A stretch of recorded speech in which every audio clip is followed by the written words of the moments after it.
Good afternoon, everyone, and if anyone is watching elsewhere, apologies for the slight delayed start. As we probably all agree, we're in unusual times, and most of us have just come hot foot from other meetings or teleconferences.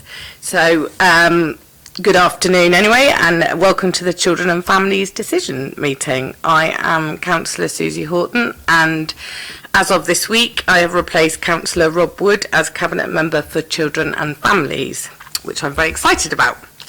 Housekeeping, safety information, just to go over that. If the continuous fire alarm sounds, please evacuate the room and the public gallery by the stairwells. Do not attempt to use the lifts and assemble outside Queen Victoria's statue in front of the civic offices. I know we haven't got members of the public here, but we need to remember this in order to comply with the Guildhall Trust Fire Marshal regulations no one will have signed in, so we can skip that bit. So the live web streaming, there's a fixed camera at the back.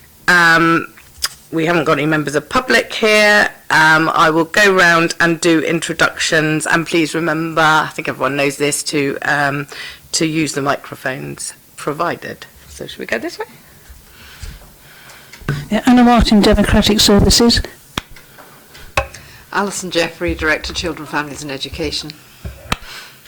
Sarah Daly, Deputy Director, Children and Families. Angela Mann, Finance Manager for Children, Families and Education. And we also have Fiona Cunningham from the news here. Welcome, Fiona. I just want to highlight the fact that we are sitting in accordance with social distancing, and I've just washed my hands and we are adhering to all of those. So although this meeting is going ahead, it's going ahead with real sensitivity to the important role we play in along those lines of social distancing. Okay, so to the agenda. Apologies for absence. I'm Councillor Smythe. Okay, thank you. And Councillor Smythe also wrote to me as well and has asked me to make a couple of comments where relevant, which I will do at the relevant time. Declarations of interest, I'm guessing no. So straight on to item 3, which is allowances and skill fees annual review. So the report sets out the review that's been undertaken as anticipated in respect of the allowances and skills and fees for foster carers. This also relates to Staying Put, Family Link and Lodgings Plus. There are specific recommendations linked to the review which are set out here with specific attention to the proposal for payments relating to hub home carer for the Mockingbird family programme and a proposal to increase the introduction fee to our in-house foster carers. So if we move on to the Mockingbird, Mockingbird, as we've presented here before, is one of our innovation models, and it's a method of delivering foster care which centres on an extended family model which is based on a constellation of carers. They are supported by one carer, and that is a hub carer. That carer provides a very specific role. The requirement for that carer was to be an experienced carer who had 2 vacant beds, and that they would provide sleepovers to provide support for the constellation carers, which will be up to 10 carers in that satellite hub. So the reflection on that role, on that requirement to ensure that that carer was not at disadvantage for not having children permanently in their care, that those 2 beds were permanently available to the other children in the constellation, and to recognise the expectation for that carer to be providing ongoing support to all children, but also to be a central organiser of activities and events to build resilience within that hub. We met with the Fostering Network, who provide support to us around the development of the Mockingbird model, and discussed proposed payments with them in line with the national project. And we felt that because of the level of care, the level of support that's required from this carer, that the hub home carers would be recognised as level 3 carers, and that this would be related to the financial scheme currently in place. That they would receive a Mockingbird payment, which was the equivalent of 2 level 3 fees, and that this would give them no financial disincentive. In addition, that they would receive the allowance rate in terms of the respite bed, the sleepover beds that they held, that they would also receive payment relating to 28 days paid annual leave per year, and that in order to support the activities that would be run by that carer, that they would receive a £50 allowance. So that is the proposal that is set out, and that kind of identifies why we have agreed, or why we're proposing that that level of financial support is offered to that hub home carer. I think it's worth reflecting in this meeting that we have successfully identified a home hub carer.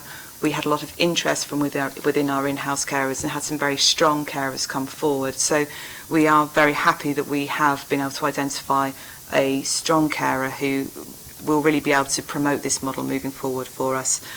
And I think the advantage of the Mockingbird model and why we want to support it is it will enable us to provide stability for a number of children. It will provide resilience for a number of carers, and we anticipate that that will result in improved stability for our children in care, but also improve those outcomes for those children and enable them to have a more normal experience of care in terms of those sleepover arrangements with a known carer.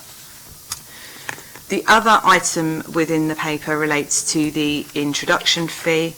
We are a really successful authority in terms of our foster carers. We have a strong cohort of foster carers, and in our current situation, that's being evidenced by their resilience and their real kind of sign up to working through the challenges that lie ahead for us. What we want to do is increase that cohort of carers so that we can place more of our children locally with our in-house carers and offer them the support. We currently have an introduction fee of £250. We have done some market research, and we know that local authorities neighbouring us are currently paying £500 as a welcome fee. We feel that in terms of remaining competitive and remaining to attract in experienced carers who will be able to, again, support us with care of some of our more complex children, we feel that it would be proportionate to increase our induction fee at this period of time. So they are the recommendations that are made. Thank you. I spoke to Councillor Rob Wood, who had this portfolio up until this week, to get some information from him, and I've done as much reading as I possibly could this week through the report. In terms of, and also had comments from Councillor Judith Smythe about how supportive she was about the recommendations here, and also the Mockingbird, set up in principle. So I've got no reason to doubt any, and that it's anything but a positive thing. It's a pilot, yeah? So if it's a successful pilot, do you have any idea of how many roles we would roll out across the city around the hub role?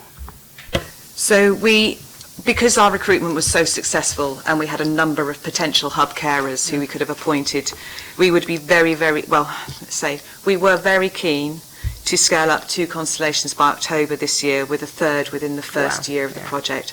Yeah. Obviously, with the current situation, the current circumstances that we're working in, we are regrettably kind of in the position where we can't pursue this piece of work at this moment in time. Yeah. We've put the project on hold, but let everyone know that we're absolutely still signed up to doing this at the soonest opportunity that we can. Yeah. That was going to be my second question, but I guessed it would be a pause button. But at least we're getting to this point now where we have pressed a kind of go and a real intention, and getting it through this meeting I think is a really important thing, because once everyone starts rebuilding things, you want to start from a position of having started it rather than having to build up to it again. So that was going to be my second question. So I'm absolutely happy and quite excited for the future of seeing how it rolls out. So that was the first thing. Allowances and schemes for audit. Sorry. So I'm just approving it, the revised policy. Yeah. Are they both come under the same report? Yeah. So that's it, folks.